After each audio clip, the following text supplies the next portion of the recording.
Space is full of treasures, literally. If we were able to extract the resources from the rocks in the asteroid belt alone, we could give $100 billion to every person on Earth. What if we started mining them tomorrow? Could we restore all of Earth's natural resources that we've exhausted over the years?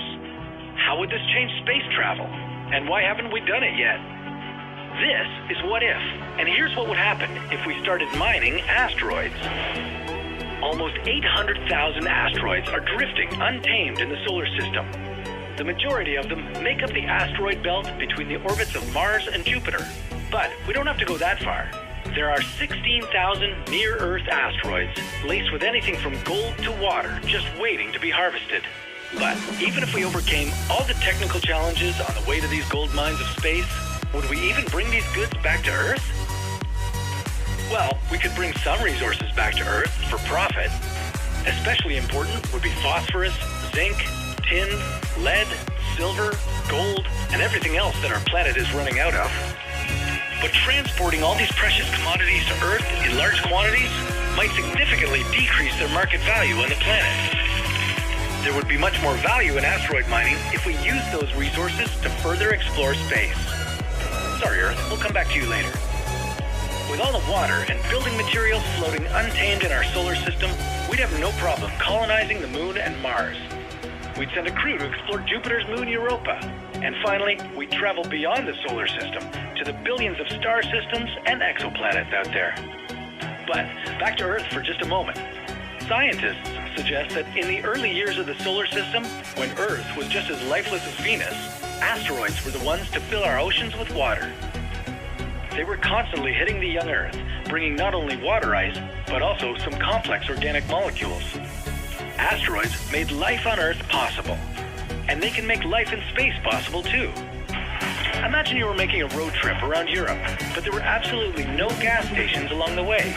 You'd have to bring all your fuel with you. Well, traveling in space is even worse. We're trapped in the Earth's gravity. It's so strong that it takes us more energy to escape the first 300 kilometers from Earth than the next 300 million kilometers. It's just not efficient to burn all that fuel for only one trip to an asteroid. On the other hand, traveling beyond Earth's gravity is almost effortless. If we started mining asteroids, we wouldn't have to carry so much fuel around. We'd be able to go farther than we've ever imagined.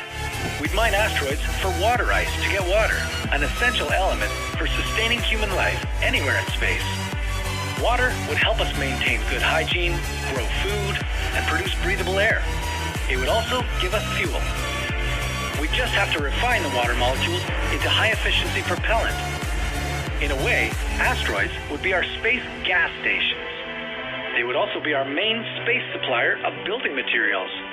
We'd use asteroid metals like iron to construct low-cost structures of any size we want.